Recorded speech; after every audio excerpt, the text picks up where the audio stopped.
mi lọ. ẹ fi yé wa ẹ ṣàlàyé fún wa olórí tẹlẹmù kẹgbọ́ gbogbo ọmọ ilẹ̀ yìí ẹ tẹ́tí ẹ gbọ́ o ètò tí ó ṣe wá lóore ó máa jẹ́ ká mọ̀ bí à ń rè ẹ fi yé wa nílẹ̀ yìí ká gbọ́ o ẹ fi yé wa ẹ ṣàlàyé fún wa ẹ ṣàlàyé o. ẹ fi yé wa ẹ ṣàlàyé fún wa ibi àmì lọ nílẹ̀ lóore.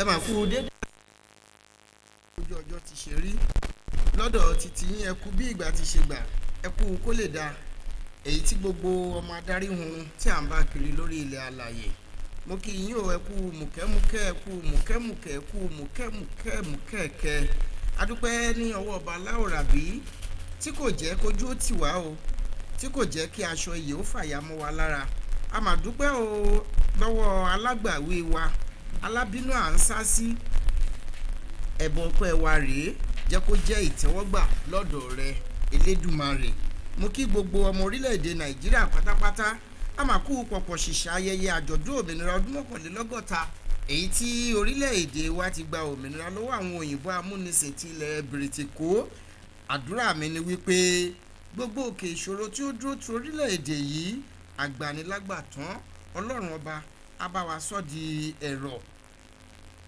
ogun ebi ìyàn àìní ìfọ̀kànbalẹ̀ àyà ìṣekúpani ní ìpakúpa ìwà jàǹdùkú ogun àwọn agbésùmọ̀mí ìmọ̀tara ẹni nìkan ìwà jẹgúdújẹrá yóò padà di ohun ìtàn pẹ̀lú àṣẹ Ọlọ́run ọba àmín.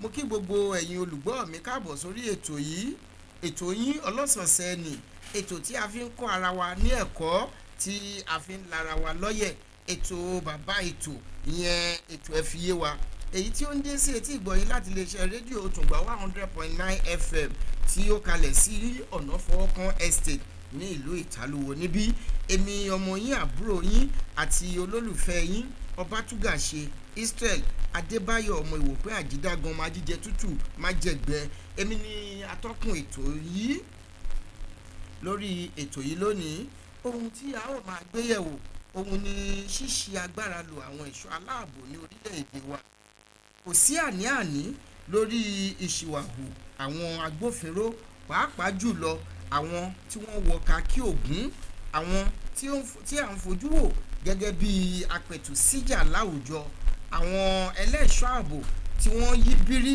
tí wọ́n di agbófin ṣánlẹ̀ àgbéyẹ̀wò kókó ọ̀rọ̀ yìí lónìí kì í ṣe àjèjì létí ìgbọ́ ẹ̀yin ara wa nílé ṣebí ojoojúmọ́ òun ní ìṣẹ̀lẹ̀ ìhalẹ̀mọ́ni ìdúkùkù àti pípa àwọn aláìṣẹ̀ ọmọ bíbí orílẹ̀-èdè yìí ní ìpakúpa ń ṣẹlẹ̀ láwùjọ wa púpọ̀ àwọn ọmọ orílẹ̀-èdè yìí àwọn ẹgbẹ́ tí kìí ṣe tìjọba àwọn ẹgbẹ́ ajàfẹ́tọ̀ọ́ ọmọ ènìyàn àti àwọn àjọ àgbáyé ti nàka lébù sí ìwà ìbìkítà èyí tí àwọn agbófinró wa tí wọ́n ń hù ṣé àwọn Yorùbá bọ̀ wọ́n ní àìláṣọ ọlọ́run pàká ó tó àpérò gbogbo ọmọ erinwo bẹ́ẹ̀ ni bí ojú bá ń ṣepin ó yẹ kí a yọ kí a fi hàn ojú àti ní ògbóǹtarìgì ọ̀jọ̀gbọ́n onímọ̀ ọ̀rọ̀ ètò ààbò gẹ́gẹ́ bí àlejò tí a gbà lórí ètò yìí lónìí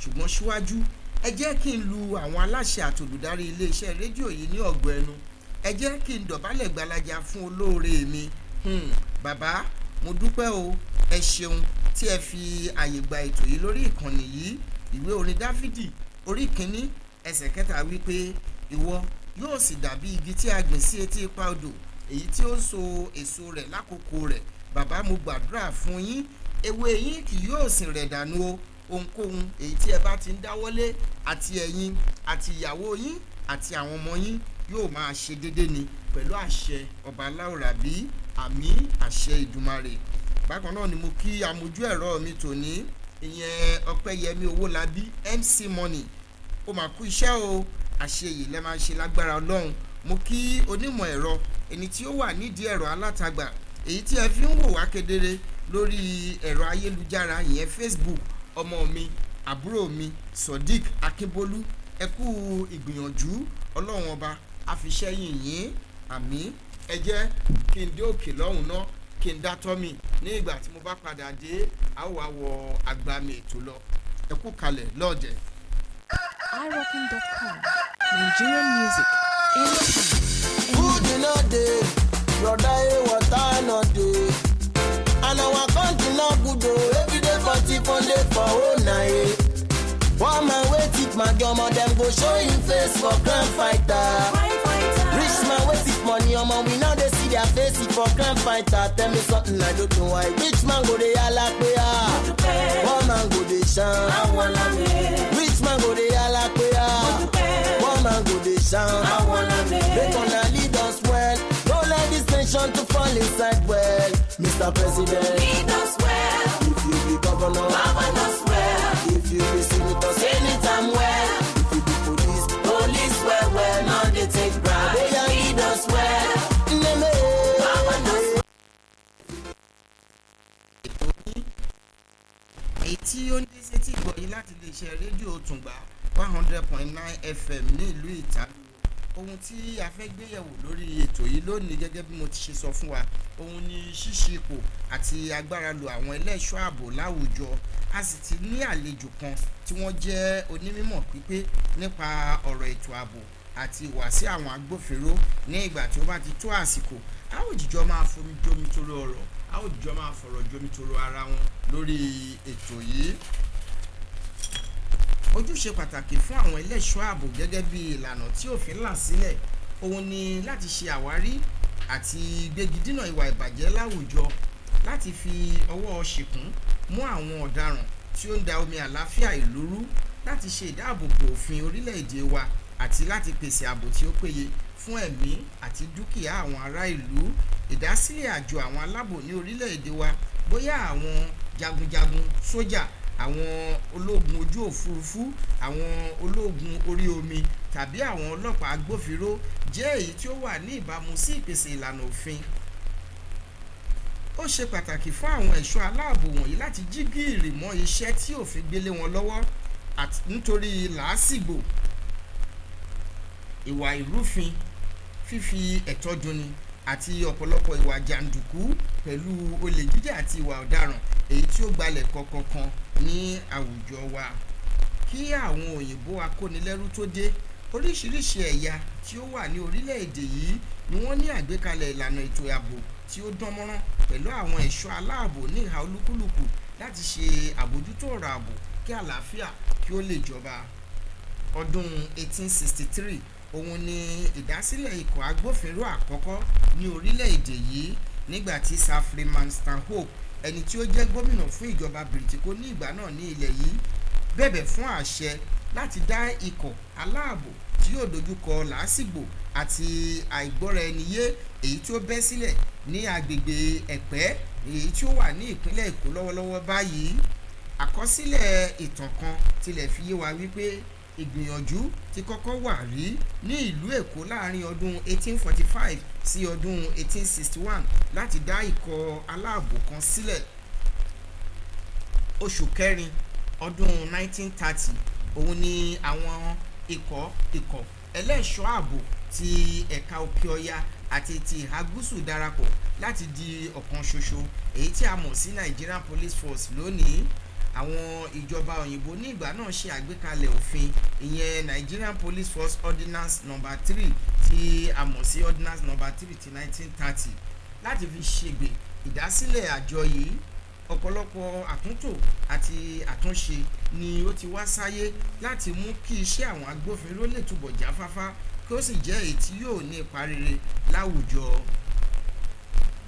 Ní àwùjọ àwọn ọmọ ènìyàn adarí hun, ṣíṣí agbára tàbí ipò àṣẹ lò jẹ́ ohun tí ó wọ́pọ̀ láàárín àwọn tí wọ́n wà ní ipò àṣẹ. Àwọn ọmọ ológun orí ilẹ̀, ti òfurufú tàbí ti ojú omi, àwọn ọlọ́pàá, agbófinró, àwọn ẹ̀ṣọ́ aṣọ́bodè, àwọn akọ́dà ọgbà ẹ̀wọ̀n àti onírúurú àwọn ẹ̀ṣọ́ agbófinró tí wọ́n ń gbé ohun ìjà olóró lọ́wọ́ nínú iṣẹ́ òòjọ́ wọn ní òfin ti fi ààyè gbà láti lè mú kí iṣẹ́ wọn jáfáfá. Ó jẹ́ ohun ìbànújẹ́ láti wo àwùjọ wa lónìí pẹ̀lú oríṣiríṣi ìṣẹ̀lẹ̀ tí kò mú inú ènìyàn dùn, èyí tí àwọn kànga inú ìrẹsì àwọn àgbẹ̀ ìbẹ̀bọ̀ jẹ́ ẹ̀ṣọ́ ààbò kan wù láti ṣe agbára ipò iṣẹ́ tí wọ́n yàn láàyò yòrò. kì í ṣe ohun àjèjì fún etí láti gbọ́ nípa àwọn agbófinró tí wọ́n lo káàkì ògún èyí tí wọ́n wọ̀ sọ́rùn pẹ̀lú ìbọn ọwọ́ wọn láti fi ja àwọn ará ìlú ní olè. ó ti wá di ohun lemọ́lemọ́ fún àwọn ọlọ́pàá ní àwùjọ láti máa lo ipò tàbí iṣẹ́ wọn láti dá dúkùkù mọ́ àwọn ará ìlú. títẹ òfin ẹ̀tọ́ ọmọ ènìyàn lójúmọ́lẹ̀ ti wá di ohun àmúyangàn láàrin àwọn onírúurú ẹ̀ka agbófinró. ìwà ìbàjẹ́ yìí ti wá di kárí ilé aṣọ oníṣúgà láàrin àwọn ẹ̀ṣọ́ agbébọn rìn. ọ̀pọ̀lọpọ̀ àwọn ọmọ orílẹ̀-èdè yìí ni wọ́n ti fi ikú òjijì ṣèfàjẹ nítorí ìwà ìbìkítà tí àwọn kọ̀lọ̀rọ̀ sí ẹlẹ́ṣọ́ ààbò kan hù. bákan náà òun ni púpọ̀ ọmọ orílẹ̀-èdè yìí ti di aláàbọ̀ ara nípa ṣíṣe agbára òfin lo àwọn ẹlẹ́ṣọ́ ààbò. ẹgbẹ́gbòjì àwọn ọmọ bíbí orílẹ̀-èdè nàìjíríà ni wọ́n wà lọ́gbà ẹ̀wọ̀n fún ẹ̀sùn àìmọ̀dí láti ọwọ́ àwọn agbófinró. ṣíṣe ìdáàbòbò ẹ̀tọ́ àwọn ọmọ orílẹ̀-èdè yìí ni ohun tí ó yẹ kí ó jẹ àwọn agbófinró lógún, ṣùgbọ́n ó jẹ́ ohun ìyàlẹ́nu wípé ohun tí kò yẹ kí òkúbo wọn bọ̀ òun ni wọ́n bọ̀ kiri. ó jẹ́ ohun ìbànújẹ́ láti gbọ́ wípé ẹni afurasí tí ó wà ní ìkáwọ́ àwọn agbófinró gbẹ̀mímì nípa iṣẹ́ ìfìyàjẹni, gbígba owó ipá lọ́wọ́ àwọn ará ìlú ní pàtàkì jùlọ àwọn tí wọ́n bá ṣèṣì kó sí akóló àtìmọ́lé àwọn agbófinró. ó jẹ́ ohun ìtìjú pátápátá láti rí àwọn ọ̀bàyéjẹ́ alùgbọ̀ngàn wọ̀lú ẹlẹ́ṣọ́ ààbò tí wọ́n ń gbégi dáná lójú pópó láti máa gba owó lọ́wọ́ àwọn awakọ̀ ní irú àwùjọ ọ̀làjú bírú èyí tí a wà yìí. kí wá ní kí a ti sọ ti àwọn aláìní ìtìjú ọ̀bàyéjẹ́ agbófinró tí wọ́n kò wọ aṣọ kákí ọba ṣùgbọ́n tí wọ́n fi orúkọ àjọ iṣẹ́ wọn halẹ̀ mọ́ àwọn ará ìlú láwùjọ. ó jẹ́ ohun tí ó lòdì sí òfin fún ẹ̀ṣọ́ agbófinró láti lu ẹni tí a fi ẹ̀sùn ìwà ọ̀daràn kàn ní àtìmọ́lé. ìwà ìbàjẹ́ tí kò bójúmu ni fún ẹlẹ́ṣọ́ ààbò kan láti máa gbé ohun ìjà olóró bí ìbọn tàbí ọ̀bẹ tàbí tajútajú rìn láàrin ìgboro bí irú agbófinró bẹ́ẹ̀ kò bá wọ aṣọ iṣẹ́ rẹ̀. ohun tí ó tako òfin ẹ̀tọ́ ọmọ ènìyàn ni fún àwọn ẹ̀ka àjọ agbófinró láti máa fi tipátìkúùkù yẹ ara ènìyàn wò tàbí wo ẹ̀rọ ìbánisọ̀rọ̀ àwọn ará ìlú. bí ẹ̀yin ènìyàn wa bá rántí ẹnu kò pẹ́ kò jìnnà yìí òun ni ilé ìgbìmọ̀ asòfin ìpínlẹ̀ èkó fi òfin de fífi ojú àwọn ọ̀daràn tí wọ́n fi ẹ̀sùn kàn hàn lórí ẹ̀rọ amóhùnmáwòrán. àjọ àwọn agbófinró kò ní agbára kankan bí ó ti wù kí ó rí láti ṣètò ìdájọ́ lórí ọ̀rọ̀ tàbí ẹjọ́ tí ó bá wà níwájú wọn bí kò ṣe láti lo ọgbọ́n inú, ìmọ̀ ìjìnlẹ̀ àti òye pípé láti fi wá ojútùú sí àwọn kùdìẹ̀kudiẹ tí ó bá ń ṣẹlẹ̀ láàrin àwọn ènìyàn láwùjọ. ilé ẹjọ́ ni ó ní agbára o láti ṣe àgbékalẹ̀ ìdájọ́ pẹ̀lú ìfìyàjẹ ọ̀daràn tí ó bá jẹ̀bi ẹ̀sùn tí wọ́n fi kàn án. bí ó tilẹ̀ jẹ́ wípé ọ̀fẹ́ ni owó ìtúsílẹ̀, ìyẹn bail is free, ni ohun tí a máa ń gbọ́ tí a sì ń rí kà nínú àgọ́ àwọn agbófinró wa gbogbo. ẹ̀yin olùgbọ́ wa, ṣé òtítọ́ ni pé owó ìtúsílẹ̀ lọ́dọ̀ àwọn agbófinró jẹ́ ọ̀fẹ́? bí ó bá ti jẹ́ pé ọ̀fẹ́ ni owó ìtúsílẹ̀, ìyẹn bail is free, ó wá kù sí ẹ̀yin olùgbọ́ wa létí láti bá wa dá sí ọ̀rọ̀ yìí. ẹ jẹ́ kí n dókè lọ́hùn náà kí èmi náà kí n dá tọ́ mi ní ìgbà tí mo bá padà dé. àlejò wa tí a gbà lórí ètò ilé ni wọ́n ti wà nínú lágodo pẹ̀lú wa, àwa pẹ̀lú wọn. ayọ́jọ́ máa fi ojú sùnùkùn wo àwọn ọ̀rọ̀ tí a nà sórí afẹ́fẹ́ yìí. àṣìlò agbára àwọn agbófinró láwùjọ wa, ojú wo ló kọ sí yín? kí ni ojú tí ẹ fi wò ó? àlejò wa nígbà tí wọ́n bá dé, àwọn náà máa yànnàná fún wa. onímọ̀ ni wọ́n, ọ̀jọ̀gbọ́n ni wọ́n nípa iṣẹ́ agbófinró ní orílẹ̀-èdè wa. ẹ jẹ́ kí n dókè lọ́hùn náà tí bá padà dé. Police well, not the thing bright. Feed us well, govern us well.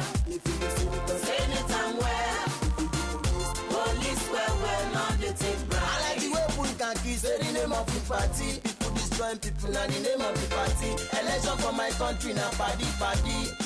Wayo, arranging on me. People wait for them things till they live in pain. This na disgrace, I am so ashamed. Don't collection permit, collect trading permit, radio permit. You see the burn shop, you want tell me say you don't know when them pay. Why you they make us they live in pain? Make gonna lead us well. No let this nation to fall inside well, Mr. President. Lead us well. If you be governor, Govern us well. if you be senator, Senator well.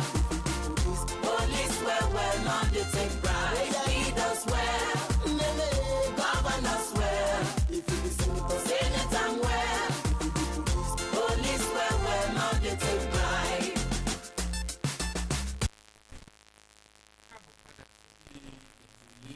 ètò ẹ̀fíyé wa èyí tí ó ń dé sí etí ìgbọ̀nyé láti lè ṣe rédíò Tùngbà 100.9 FM tó kalẹ̀ sí ìlú Ìtàlúwo níbí ohun tí à ń gbé yẹ̀wò lórí ètò yìí lónìí òun ni ṣíṣe ipò agbára lò fún àwọn ẹ̀ṣọ́ elétò ààbò ní àwùjọ wa gẹ́gẹ́ bí mo ti ṣe sọ fún yín tẹ́lẹ̀ rí a ti ní àlejò pàtàkì kan nínú ilé agbódò pẹ̀lú wa lónìí àwọn ni a ó jìjọ máa ṣe àgbéyẹ̀wò ọ̀rọ̀ tí a nà sórí afẹ́fẹ́ onímọ̀ ọ̀jọ̀gbọ́n ni wọ́n ẹni tí ó ní òye pípé nípa àjọṣepọ̀ tí ó wà láàárín àwọn agbófinró àti àwọn ará ìlú ni wọ́n ọ̀pọ̀lọpọ̀ ọdún òun ni àwọn fúnra wọn pàápàá ti ṣiṣẹ́ agbófinró tí wọ́n ti mọ ìhà tí àwọn agbófinró tí wọ́n kọ sí àwọn aráàlú èèyàn tí ó jẹ́ pé ó lépa àlàáfíà láti lè rí wípé àwùjọ wa tí a ní ó jẹ́ àwùjọ èyí tí ààbò ti fẹsẹ̀ rinlẹ̀ dáadáa táwa ni àlejò tí a gbà lónìí àwọn ni bàbá wa ambassador engineer Samuel Eniola Adams tí wọ́n jẹ́ ààrẹ àgbà pátápátá sí ẹgbẹ́ tí a mọ̀ sí Eagle Crime Awareness and Prevention Initiative ECAP wọ́n tún jẹ́ ọ̀kan nínú àwọn ọ̀gá àgbà olùdarí àjọ èyí tí ó ń ṣètò ìgbé ayé ìrọ̀rùn fún àwọn àjọ agbófinró bíi retired police officer ìyẹn àwọn ẹ̀ṣọ́ aláàbò ọlọ́pàá tí wọ́n ti fẹ̀yìntì àti àwọn ẹ̀ṣọ́ ojú pópó custom àwọn àjọ tí gbógun ti lílo oògùn olóró ní ìlòkulò àwọn NDLEA àti àwọn àjọ tí bójútó kálọkábọ̀ ọkọ̀ lójú pópó bíi LASTMA àti FIO wọ́n jẹ́ ìkan nínú àwọn ọ̀gá àgbà tí ó jẹ́ pé ó ń ṣe àbójútó ọ̀nà tí wọ́n lè gbà fi mú ìrẹ́pọ̀ wá láàárín àwọn ará ìlú àti àwọn agbófinró yìí ọ̀pọ̀lọpọ̀ ìrírí òun náà ni bàbá wa ambassador Samuel Eniola Adams ni wọ́n ti ní nínú ojúṣe àti iṣẹ́ àwọn agbófinró ní orílẹ̀-èdè yìí àti káàkiri àgbáyé wọ́n ti kó ipa ribiribi láti rí mọ̀ dájú wípé àjọṣepọ̀ tí ó gúnmọ́rán wà láàárín àwọn agbófinró àti àwọn aráàlú bàbá wa ambassador Samuel Eniola Adams wọ́n ti lọ sí ọ̀pọ̀lọpọ̀ orílẹ̀-èdè káàkiri lórí iṣẹ́ àwọn agbófinró bí wọ́n ti ṣe ń ṣiṣẹ́ wọn ìdí rèé tí a ṣe ní àǹfààní láti pè wọ́n wá sórí ètò ilé ní pé kí wọ́n lè ṣàlàyé fún wa kí ni ohun tí ó máa ń fà á tí ó fi ń jẹ́ wípé àwọn agbófinró wa bí a bá ń sọ àwọn agbófinró à ń sọ nípa àwọn sójà ti orí ilẹ̀ ni o sójà òfurufú sójà orí omi àti àwọn ọlọ́pàá onírúurú àwọn tí wọ́n ń gbébọn àwọn ẹ̀ṣọ́ ojú pópó àwọn ẹ̀ṣọ́ ojú ẹnubodè àwọn custom à ń gbọ́ ohun tí wọ́n ń ṣe lẹ́nu ọjọ́ mẹ́ta yìí kí ni ohun tí ó máa ń fà bàbá wa ẹ káàbọ̀ sórí ètò yìí akínyìn ẹ káàbọ̀. ẹ ṣé gan olótù. ẹ kú dédé àsìkò yìí ẹ ṣé gan sá. ẹ dẹ̀ kú pọ̀pọ̀ ṣíṣe ti ọdún àjíǹde 61 ọdún èyí tí orílẹ̀-èdè yìí ti tẹ́ àṣẹ̀ṣẹ̀ ṣe parí. àjíǹde ara máa jẹ́ yín o. ẹ ṣé gan sá. àdúpẹ́ lọ́wọ́ Ọlọ́run. a ní kí àjíjọ wo ohun kan pàtàkì lénìí ọ̀pọ̀lọpọ̀ ìfẹ̀sùnkanni òun náà ni ó máa ń wáyé láti ọ̀dọ̀ àwọn ará ìlú nípa àwọn ẹlẹ́ṣọ́ ààbò lójú pópó wípé kí wọ́n halẹ̀ mọ́ ni kí wọ́n dúkùkù mọ́ ni pé wọ́n gbá ti gbé aṣọ iṣẹ́ wọn wọ̀ tí wọ́n ti gbé ìbọn dání ó ti wá jẹ́ ohun tó ti wá wọ́pọ̀ láàárín wa wípé àwọn ẹlẹ́ṣọ́ ààbò wọ́n máa ń ṣe agbára lò bàbá wa kí ni ohun tí ẹ rò nínú ojú ìwòye tí yín gẹ́gẹ́ bí ọ̀jọ̀gbọ́n lẹ́nu iṣẹ́ yìí tí ẹ rò pé ó ń fà tí àwọn agbófinró tí wọ́n fi ń ṣe agbára àti ipò wọn lò láwùjọ. ẹ ṣe gan olótù bí àwọn agbófinró ṣe ń fi lo agbára nílòkulò lórí àwọn ará ìlú ṣe ọ̀rọ̀ ńlá lẹ sọ lé ní ètò ìdẹ́lélẹ̀ bàbá ètò ìdẹ́ni nǹkan tí mo rí pàtó ni wípé àtàrà ìlú àtàgbófinró gbogbo wọn ní lọ́wọ́ ẹ ṣe àwò aráàlú àtàgbófinró àwọn méjèèjì ló ní lọ́wọ́ ẹ ṣe àwò. number one ni pé kò sí ẹ̀kọ́ fún àwọn aráàlú láti lè mọ òfin láti mọ ẹ̀tọ́ wọn so ìyẹn wà lápá kan tí àwọn agbófinró ni wípé àwọn tó wà lókè lọ́hùn wọ́n ń gbìyànjú àwọn ọ̀gá wọ́n ń gbìyànjú there's one time tí wọ́n pé refreshing course fún àwọn agbófinró gbogbo nǹkan tó ń kọ́ nígbà tó wà ní college nígbà tó ń join ní iṣẹ́ agbófinró àwọn tó pọ̀ ní wọn ti gbàgbé ẹ̀ 5 years 10 years wọn ò rántí mọ́ so nǹkan tó kàn believe pé kakí yìí o èmi mo ní kì í ṣe àwọn aráàlú ló ní wọ́n gbàgbé pé àwọn aráàlú gangan ló ní kakí tó ń gbé wọ̀ kì í ṣe tiwọn kì í ṣe oyè ìdílé owó mi owó ẹ̀ náà lọ́ fi ń rà wọ́n fi ń bọ̀ wọ́n lọ́rùn. so nǹkan tó ṣẹlẹ̀ gangan nìyẹn ẹ̀kọ́ ò sí enlightenment campaign láti lè sọ fún àwọn aráàlú pé this is your right know your right it's not a cause. then àwọn agbófinró náà àwọn ogun fúnra wọn ti gbàgbé constitution tó create tó I mean their act tó fi join ní iṣẹ́ yẹn wọ́n ti gbàgbé ẹ̀ they don't put it in practical any longer ìkọ́ tó ṣẹlẹ̀ gangan nìyẹn because àwọn tó wà lókè lọ́wọ́ wọ́n ń gbìyànjú takuntakun láti lè rí pé there is ìfẹ́ there is love between the public and the law enforcement. láàrin àwọn ará ìlú àti àwọn agbófinró ọ̀pọ̀lọpọ̀ gbà òun náà ni a máa ń gbọ́ àwọn ìròyìn wípé àwọn èèyàn kóra wọn jọ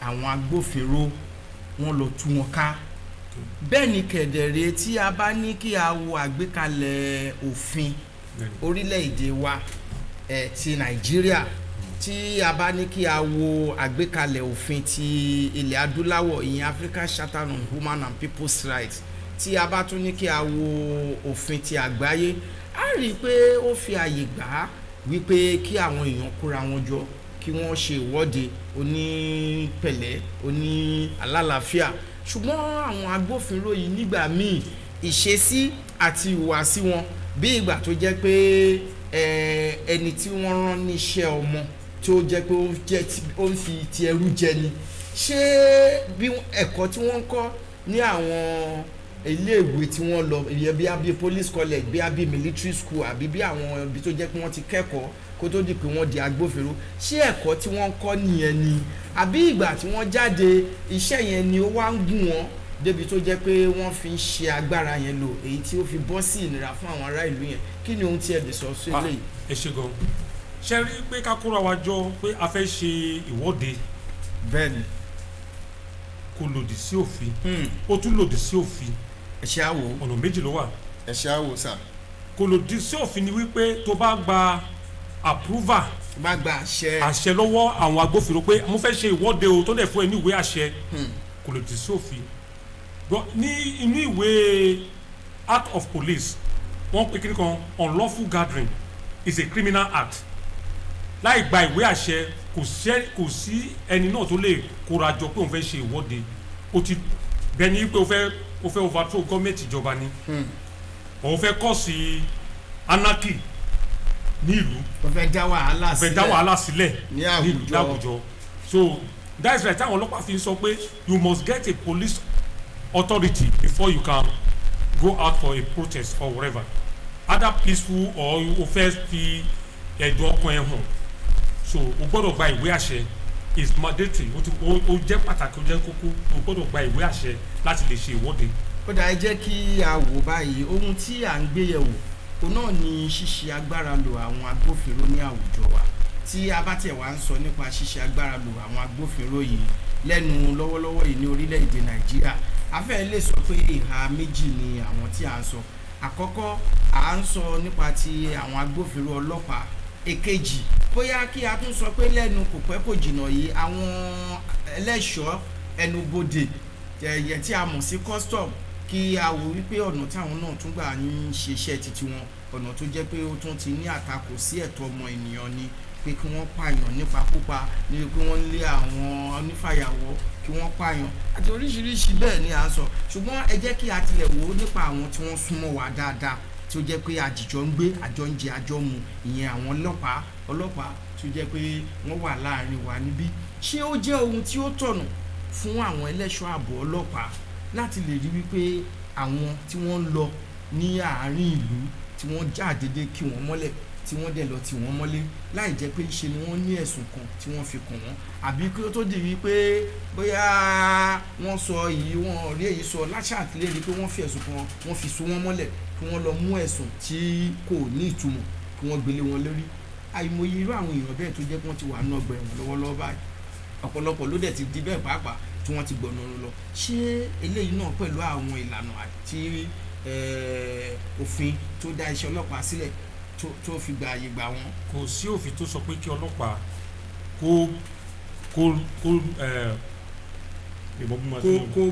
mú èèyàn láì jẹ́ pé ó ní ẹ̀jẹ̀rí gidi ẹ̀sùn kan tó fi kàn án kò sí òfin tó sọ pé kí ọlọ́pàá ló máa ṣe illegal arrest or whatever kó máa allege àwọn èèyàn illegally láti máa fi ẹ̀sùn tí ò dáa kó máa fi kàn wọ́n òfin yóò sí bẹ́ẹ̀. ṣùgbọ́n lọ́wọ́lọ́wọ́ yìí à ń rí irú ẹ̀ nínú akolo tí a wà yìí pàápàá ìkan nínú àwọn ọ̀gá àgbà ilé iṣẹ́ yìí. sẹ́ẹ̀rì sá ẹ jẹ́ kí n sọ̀rọ̀ kan sá nǹkan tó ń kọ́sì gbogbo wàhálà yìí. ohun tó ń dá gbogbo wàhálà yìí sílẹ̀ ni wípé kò sí ètò láti control ìbọn yìí gbọ́ngàn ní agbára àwọn èèyàn ìfúndu ẹni tí ò ṣe ọlọ́pàá gan tó bá lè ní ìbọn kékeré ó ti da lágbára nìyẹn ìbọn yẹn ló ń gun àwọn èèyàn tẹ́ bá lọ sí gbogbo àwọn ẹ̀yìn òkun wọ̀nyẹn tẹ́ bá rí wọn kò ẹ̀ lè rí AK-47 ẹ̀ lè rí sójú kò sẹ́nibọ̀n tó ń lo AK-47 ìfúndu òkúta ní bíbá ìgbọ̀nsẹ̀ kó tó lè rí pé ó ń gbé AK-47 jáde ó máa ń difficult China tó jẹ́ pé òun ló ní population tó jù ní gbogbo àgbáyé pistol ẹnìkan ló máa mú pistol tó yẹ pé leader wọn commander wọn tó máa lọ sí operation òun ló máa mú pistol ìkan tó kún àwọn gadget batting igi kí ló fi pọ̀ lọ́lọ́pàá ebi kí ló kọ́kọ́ fi bẹ̀rẹ̀ kí ló tó fi wá fún ọ níbọn tó kó bọ̀ ní wọn lọ́wọ́ and then tó bá ti fẹ́ kó bọ̀ lọ́wọ́ ẹ fún ọ ní rubber bullet tí ò ní lè gba ẹ̀mí èèyàn lọ bọ̀ kó máa kó àwọn èèyàn ní ìbọn máa kó wọn ní AK-47 pàtí mo bọ̀ ń sin mo rí àwọn kan wọ́n pè wọ́n ní ó yàbọ̀ ó ní gbogbo ìbọn lọ́wọ́ wọn civilian kó ìbọn dání ní broad daylight lọ́sàn gangan tí ó wà trained pẹ̀lú iṣẹ́ agbófinró wọ́n dẹ̀ ń kó bọ̀n kiri lọ́sàn gangan. yẹn àwọn ó yàbọ̀ ní mo tẹ̀lé wọn lẹ́ni mo rí wọn pẹ̀lú pàtó wọn gbogbo wọn tó kó oríṣiríṣi ìbọn káàkiri so these are the things let us control the gun tó wà níta káàkiri let us control gbogbo ìbọn ọlọ́pàá gan náà à ń control wọn wọ́n control àwọn ọlọ́pàá pé ìwọ ò gbọ́dọ̀ gbọ́ AK-47 mọ́ ẹni tó bá ti rí pẹ̀lú AK-47 wọ́n ti lo òfin nìyẹn the crime will reduce. But ìsìn báyìí àmọ̀bíà èmi tí mo wọ muftins báyìí kẹrí mi pẹ̀lú AK-47 síbi general kan lórí lọ́jọ́ yẹn tó ń lo bulletproof car pẹ̀lú AK-47 síbi tó wà ní uniform tó lè gbé AK-47 dání ṣó bófin mu ni. These are the things let us control the guns tó wà tó ti circulate káàkiri everywhere that is the first thing to reduce crime. èyí tá a sọ pé bí ọlọ́pàá ń fìyà ń jẹ àwọn ará ìlú fìyà ń jẹ ọlọ́pàá kí ni population ọlọ́pàá. These are the things.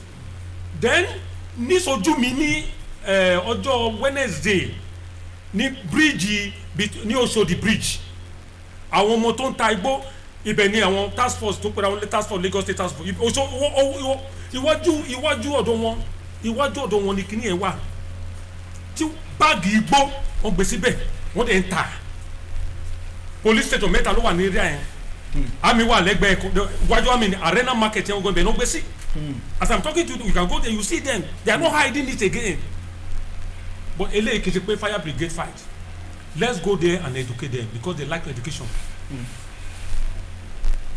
Kì í ṣe pé ìjà ká para wa ká ṣe everything along arrest, we can't be busting and busting criminals. Talk to them. Most of them they don't listen to wọn gbọ́ wọn mọ̀ pé ní radio, wọn ka newspaper, wọn wo television. bàbá wa ẹ jẹ́ kí let's go there and talk to them. They are our brothers and sisters. àwọn mo mọ̀ wípé àwọn olùgbọ́ wa tí wọ́n ń gbọ́ wa nulẹ̀ mo mọ̀ wípé ọ̀pọ̀lọpọ̀ ẹ̀kọ́ ni wọ́n máa rí kọ́ lórí àwọn ìdánilẹ́kọ̀ọ́ tí ẹ̀ ń ṣe fún wọn yìí tí a bá wò lóòótọ́ ní àwùjọ wa ọ̀pọ̀lọpọ̀ ìbọn òun náà ni ó wà lọ́wọ́ àwọn ọ̀daràn pàápàá ṣùgbọ́n bí a bá béèrè lọ́wọ́ ara wa pé báwo ni àwọn ìbọn yìí náà ti ṣe wá di ohun tó di pọ́ńtọ̀ tí ó wà káàkiri ní orílẹ̀-èdè yìí àtọwọ́ ọlọ́pàá àtọwọ́ àwọn agbófinró àtàwọn tí ò yẹ kí wọ́n gbófinró tó jẹ́ pé ìbọn àgbélẹ̀rọ ìbọn òyìnbó ó wà káàkiri báwo ni ìbọn yìí ṣe di ohun tí ó wọlé sí orílẹ̀-èdè yìí tí ó pọ̀ yàntúrú irú èyí. ẹ ṣe gan olótùú ẹ ṣe gan olótùú bí ìbọn ṣe wọlé àwọn ẹlẹ́ṣọ́ ààbò wọn ò pọ̀ tó láti lè ṣe iṣẹ́ yẹn wọ́n nídìí irú èmi àti ẹ̀yin what can you do to assist your country kí ló lè ṣe láti fi ran ìlú tó ń gbé kí ló fi ràn lọ́wọ́ ni by giving them a good information crime information to reduce láti lè dẹ́kun àti máa kó illegal weapon wọlé ọ̀nà wo ó kún lọ́wọ́ èmi àti ẹ̀yin fúnra yín. ọ̀nà wo ni àwọn ìbọn wọ̀nyí ọ̀nà wo ni wọ́n gbà wọ orílẹ̀-èdè wa. wọn ò gbé gba òfurufú orílẹ̀ náà ló gbé gba wọlé. ṣé àwọn ẹlẹ́ṣọ́ ààbò tí a sọ yìí wọn ò pọ̀ tó ní. àwọn ẹlẹ́ṣọ́ ààbò ti ẹnubodè àti àwọn ẹnubodè náà. ṣé kí a sọ wípé wọn ò ṣiṣẹ́ wọn tó ni àwọn ìbọn wọ̀nyí ṣe. kì í ṣe pé wọn ò ṣiṣẹ́ wọn tó wọn ò pọ̀ tó láti ṣiṣẹ́ yẹn.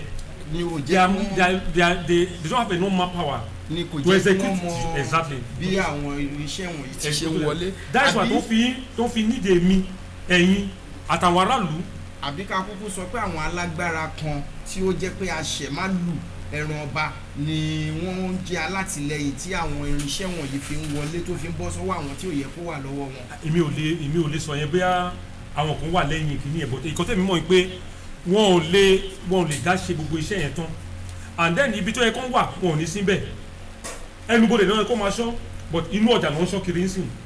bàbá wa ẹ jẹ́ kí a tún wò báyìí kíní kan wà tí wọ́n máa ń pè ní àṣìta ìbọn ìyẹn accidental discharge láti ọ̀dọ̀ àwọn agbófinró wa ó jẹ́ ohun tí a máa ń gbọ́ lẹ́nu kò pẹ́ kò jìnnà yìí ọmọ kékeré obìnrin kan ọ̀dọ́mọbìnrin kan tí ó jẹ́ pé ó fẹ́ ṣe ìdánwò láti wọlé ẹ̀kọ́ gíga yunifásitì ó náà ni wọ́n ṣekú pa lójijì ó ti ṣẹlẹ̀ ní àárín ọdún yìí kò ní oye tí a bá ní kí a máa mẹ́nubà ní ọ̀kọ̀ọ̀kan ìjèjì irú ẹ̀ tó ti ṣẹlẹ̀ tí ó dẹ̀ wà nínú àkọsílẹ̀ kí ni ohun tó máa ń fa àṣìta ìbọn accidental discharge yìí láàrin àwọn agbófinró látọ̀dọ̀ àwọn agbófinró wa. nígbà kan ní 1980 to 1999 to 20 early 20 àwọn tó bá ṣe jáde police college wọn ń gbà kún gbé ìbọn but n sin constable ti ń gbé ìbọn tó wá ní pé wọn ti ní experience tó nígbà táwa sì gbọ́njú gbá ìgbà táwọn AK-47 tó ń gbé jáde fún operation wọn ń gbà kí even though corporal kì í gbé ìbọn inspector ló máa ń gbé ìbọn inspector and sergeant nìkan ló máa ń because they were well experienced wọ́n ní experience yẹn wọ́n mọ bó ṣe lè control ìbọn wọ́n dẹ̀ mọ bó ṣe lè bá public sọ̀rọ̀ ẹ wo nǹkan tó ṣẹlẹ̀ sí CSP tó ń pa recent ẹ mọ̀ pé he is a very peaceful person ó fẹ́ make peace ni he is a peace ambassador ó sọ fún àwọn ọmọ ẹ pé ẹ má yìnbọn o ó control wọn títí because ká ní pé òun nìkan ṣo àbí àwọn méjì pé ló gbé AK-47 ni wọ́n á dúró tí wọn kí ni ò ní wà rampart bẹ́ẹ̀ bó ṣe wà ikọ̀ tá à ń sọ nìyẹn constable ń gbébọn corporal ń gbébọn wọn ò dẹ̀ ní wọ́n sì parí secondary wọ́n sì parí kí ni wọ́n ti pé 5 years in experience ní 5 experience wọ́n ti ní experience kí ni yẹn wọ́n dẹ̀ kó ìbọn lé wọn lọ́wọ́ AK-47 tí wọ́n ṣe pistol tí wọ́n ṣe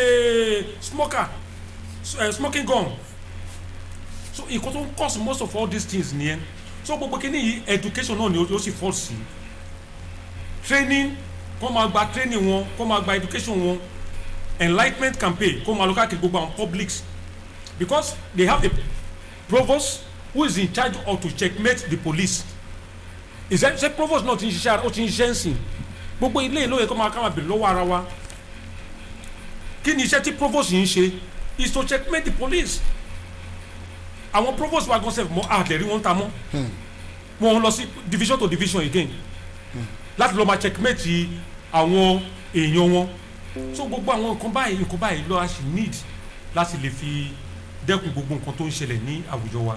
àwọn ohun tí a nílò rèé láti lè rí wípé a ṣe àbójútó àwọn ohun tí ó ń ṣẹlẹ̀ ní àwùjọ wa ọ̀rọ̀ yìí kan ọlọ́pàá ó kan àwọn agbófinró ó kan ìjọba ó kan àwọn ará ìlú pàápàá láì jẹ́ pé gbogbo ajíjọ fọwọ́sowọ́pọ̀ kí a ṣe àbójútó bí ìlú àyè ṣe ń lọ sí iwájú sí láti lè dẹ́kun àṣìlò agbára èyí tí àwọn agbófinró ń lò kì í ṣe pé kí a máa wí àwíjàre àbí kí a máa sọ ọ̀rọ̀ nìkan ṣoṣo bí kò ṣe pé kí gbogbo akẹ́ àjọjọ bójútó ni ó ti wá tó àsìkò báyìí fún ẹ̀yin ará ilé tí ẹ̀ ń gbọ́ wa láti lè jẹ́ pé kẹ́yìn pàápàá kí ẹ fi èrònú yín hàn lórí ọ̀rọ̀ tí a nà sórí afẹ́fẹ́ lẹ́ni kí wá ní ohun tí à ń ṣiriwò lẹ́ni òun náà ni àṣìlò agbára àwọn agbófinró ní àwùjọ wa a ṣe ojú òpó wa sílẹ̀ pé kí ẹ̀yin ará ilé kẹ́ bá wa dá sí ṣùgbọ́n bí ẹ bá ní àǹfààní láti pè wá láti bá wa dá sí abẹ́yìn ẹ jọ̀ọ́ ẹ má jẹ́ kí a sọ̀rọ̀ àlùfàǹṣà fún ìjọba àbí fún àwọn agbófinró rárá bí ó bá ti ṣe rí ní ojú tiyín bẹ́ẹ̀ náà ní kẹ́ ṣe sọ ọ̀nà àbáyọ ní ohun tí gbogbo àti àjìjọ ń wá ẹ̀rọ ìbánisọ̀rọ̀ tí ẹ lè pè wá sí òun náà ní 08056131009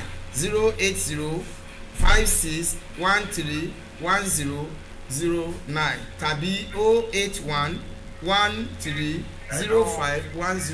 Hello, ẹ kúrọ̀lẹ́ o. Hello, ẹ kúrọ̀lẹ́ ta o. Ẹ kúrọ̀lẹ́ o. Ẹ rà ta. Ẹ jọ̀ọ́ kí lorúkọ yín o àti ibo lẹ ti ń pè wá. Orúkọ tèmi ni Apostoli Ọ̀tẹ́kọ̀ Ẹ ká- láti Agbódúṣẹ́gun. Ẹ káàbọ̀ sórí ètò à ń gbọ́ yín. Ẹ rà bàbá mi. Lákọ̀ọ́kọ́ àwọn gẹ́gẹ́ bí ètò bí ẹ̀ ń sọ àwọn tí wọ́n ń kó ìbọn fún wọn ẹ jọ ṣé wọ́n fún wọn tírèdì torí a rí àwọn ẹgbẹ́ kan bí amórúkọ mọ̀ láṣìírí àdídárúkọ wọn wọ́n máa kó ìbọn lé wọn lọ́wọ́ pé ká máa ṣe wọ́n dẹ̀ máa mú ìbọn wọ́n máa mú ọtí ládùúgbò wọ́n máa yin ìbọn sókè tó ṣé wọ́n ń sọ fún wọn ni ṣé wọ́n ní ká máa fi ìbọn di stọ́ọ̀fù àdúgbò tó gbogbo àwọn ẹgbẹ́ wọn ni. ẹ ṣe gan gbogbo wọn náà kọ́ ní training pé kán bọ́n ṣe máa gbé ìbọn but ó máa ní age tó máa ń dé kó tó máa gbé ìbọn lé wọn lọ́wọ́ ẹ ṣe gan sir. Ẹnìkan tó ti wà lórí òpó. Hello. Ẹ kúrọ̀lẹ́ o. Ìpè ń já ìpè ọ̀pọ̀lọpọ̀.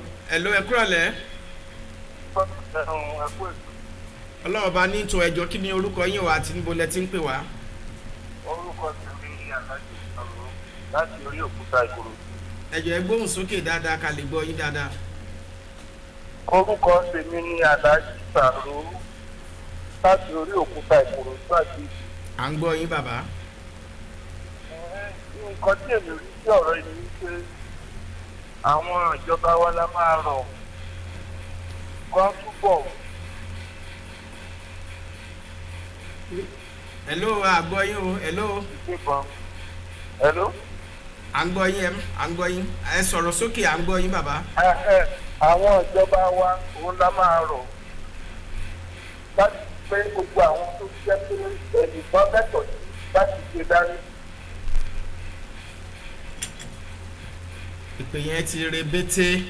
Hello, ẹnìkan tó ti wà lójú òpó. Hello? Hello, ẹ kúrọ̀lẹ́ o. Hello? Hello, ẹ kúrọ̀lẹ́. Kí lorúkọ yín o àti níbo lẹ ti ń pè wá ẹjọ́ ẹ sún díẹ̀ kúrò níbi ẹ̀rọ rédíò yín yẹn o. Orúkọ mi ni Rita Ráṣíò ní mọ́ láti Kòròdú. Hello? À ń gbọ́ yín ẹ sọ̀rọ̀ sókè à ń gbọ́ yín. Hello? Hello, ẹ kúrọ̀lẹ́ o. Hello? Níbo lẹ ti ń pè wá kí lorúkọ yín níbo lẹ ti ń pè wá.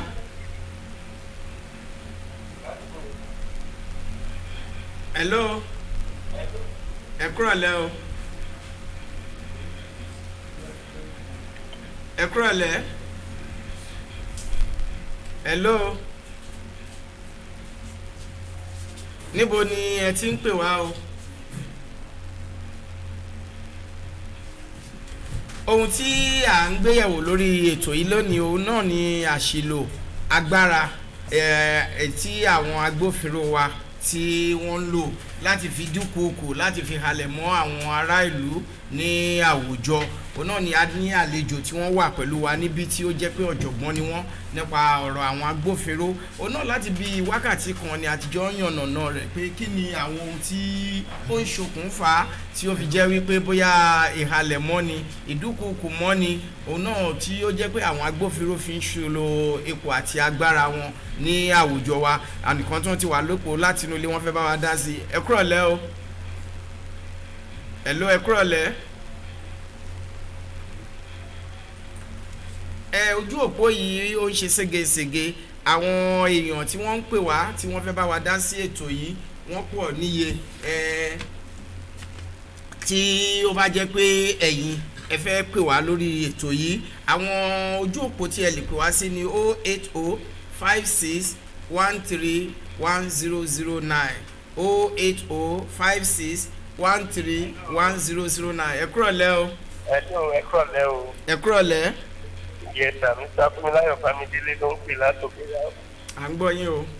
Bẹ́ẹ̀ afẹ́ bá yín dá sí ètò yìí. Ẹ ti ń dá sí bàbá. Ẹ rí nǹkan tí wọ́n kàn rí sọ ní ọ̀nà ìgbẹ́ni pé máa tí wọ́n kọ́ pè wọlé lásìkò yẹn. Wọ́n ti sọ̀rọ̀ síwájú, wọ́n dẹ̀ ti sọ̀rọ̀ gbọ́n. Ọwọ́ àwọn ìjọba wa náà ló wà. Torí àìkú mẹ́mbà ìgbà tí mo wà kékeré gbà yẹn, I went to Army Children's School Tàràkì lọ́rùn. Àwọn bàbá wa tó bá gbé ìbọn gbà yẹn, màá padà ṣe sójà. Wọ́n ìbọn òyìnbó ti ṣe wọ́n dẹ̀ ti ṣiṣẹ́ sí lára. Ìbọn ìyẹn kọ́kọ́ lè tígà gan tí wọ́n dẹ̀ fáyà ẹ̀fẹ̀. Ìyẹn akọ́kọ́ kọ̀ọ̀kì ẹ̀lẹ̀. Tó bá kọ̀ọ̀kì ẹ̀lẹ̀ láì first attempt, the second attempt only shoot. So ó ní ìgbà tó ti gbé ìbọn yẹn dání. Nǹkan tó fẹ́ mú ẹbí nígbà yẹn kó kọ̀ọ̀kì ẹ̀. Má bínú tó bá gbójú tó danger àti pọ̀ ìgbà yẹn ló máa kọ̀. Gan tó bá ti kọ̀ ó ti sọ any slight mistake ó máa lọ ní.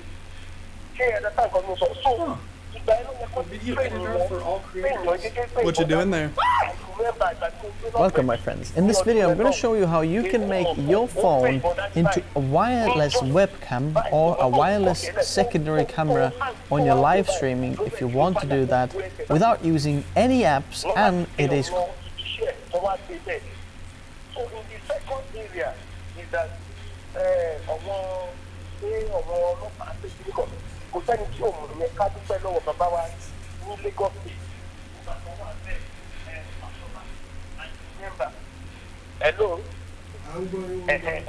Ẹ bá wa ṣe pápápá torí àsìkò fàyè gbà wá mọ́. Ẹ bá wa ṣe pápápá. Àlejò wa a ti gbọ́ ohun tí àwọn ará ilé sọ, pàápàá jùlọ ìmọ̀ràn tí wọ́n mú wá fún àwọn ìjọba. Kí ni ohun tí ẹ lè sọ pẹ̀lú àwọn àlàyé tí a ti gbọ́ láti ọ̀dọ̀ àwọn ará ilé, pàápàá jùlọ nípa àṣìlò agbára èyí tí àwọn agbófinró wa ń lò? Kí ni ohun tí ẹ fẹ́ sọ sí? Ohun tí mo rí sọ sórí ọ̀rọ̀ ìṣagbára lò ní wípé tá bá lè reduce ká dẹ́kun ìbọn tó wà níta lọ́wọ́ àwọn agbófinró, it will reduce the accident discharge of the bullet or whatever. Àwọn tí wọ́n pè wá ọ̀pọ̀lọpọ̀ wọn ni wọ́n fẹ́ sọ mẹ́nu bà ìjọba. Wọ́n ní bí ìjọba ni wọn ṣojúṣe tí ó yẹ kí wọ́n ṣe tó. Ìjọba ṣojúṣe ó kàn jẹ́ nǹkan tó ṣẹlẹ̀ ní wípé ìbọn tó wà lọ́wọ́ àwọn tí ò yẹ kó wà lọ́wọ́ ẹ̀ ló ń kọ́ sí gbogbo wàhálà tó ń ṣẹlẹ̀. Àwọn tó ń ṣe ìbọn lò yẹn àwọn èèyàn ò tí wà wọn tí ní òye yẹn.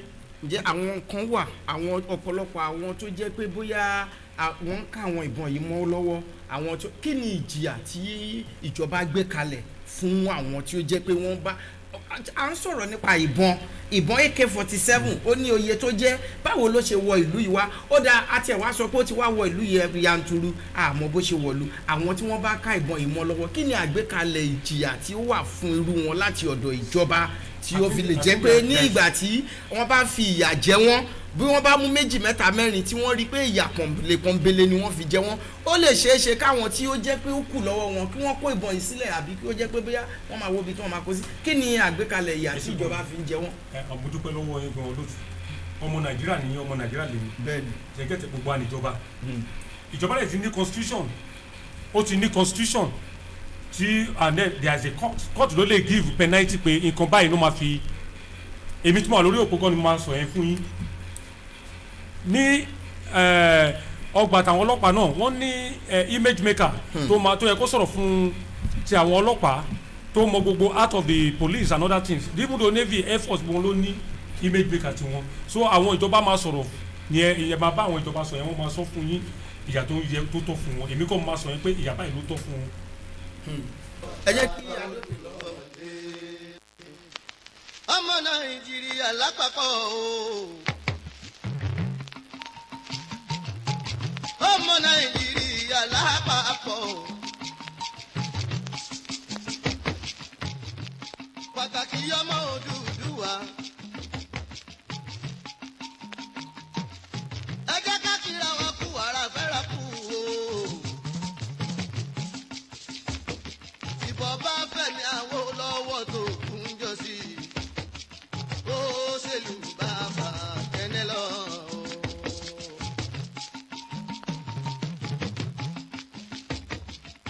ọkọ̀ òdòwú ọlọ́bẹ̀ ló lẹ̀kọ́ o.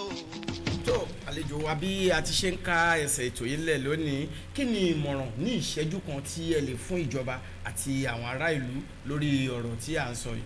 aráàlú lè ní bá sọ̀rọ̀ pé kán rí àwọn tó wà ní ipò agbófinró bí ẹ̀gbọ́n wọn àbúrò wọn ìyá wọn ọ̀nkù wọn àǹtí wọn. àwọn agbófinró pàápàá. agbófinró náà kó dẹ̀ sórí wọn náà pé àwọn èèyàn tèmi náà nílé. In fact, they are not a I masquerade, think they are this not is spirits. one of the best programs out there, even when comparing to some of the paid apps and things. I think this works better. adúpẹ́ ní ọwọ́ baláwòrán bíi elédùà tí ó jẹ́ kí a rí ètò tí ò ní ṣe. What this thing is called is OBS Ninja. So it's a ninja search in the other side of the world. Send them this invite and then their camera, their phone connects directly to your live streaming software and you can do that way. So let's create a reusable link. We're going to make this tech notice pastor Semo gbogbo yín ni adúpẹ́ ní ọwọ́ rẹ̀ Sodiq ó máa ṣe owó ìwọ ni ó jẹ́ kí wọ́n máa wà káàkiri orílẹ̀-èdè àgbáyé ẹ jẹ́ kí n máa lo àsìkò yìí pàápàá kí n fi máa kí àwọn bàbá wa tí wọ́n jẹ́ honourable bàbá mi àti màmá mi honourable àti ìyáàfin Ṣóbọ̀wálé tí wọ́n jẹ́ aláṣẹ àtolùdarí iléèwé Purple Haven tí ó wà ní ìlú níbí wọ́n ti ṣe ìlérí àtìlẹyìn fún wa lórí ètò yìí à ń retí ìlérí tí ẹ ṣe fún wa bàbá wa honourable àti ìyáàfin Ṣóbọ̀wálé tí wọ́n jẹ́ aláṣẹ àtolùdarí iléèwé Purple Haven ní ìlú Ìkòròdú ń bí ẹkú iṣẹ́ ẹkú pọ̀pọ̀ ṣìṣì tí ọdún àjíǹde pẹ̀lú ògo lọ́dọ̀ Ọlọ́run ojú òní tì yín o ilé ẹ̀kọ́ yín àtúbọ̀ máa tẹ̀síwájú o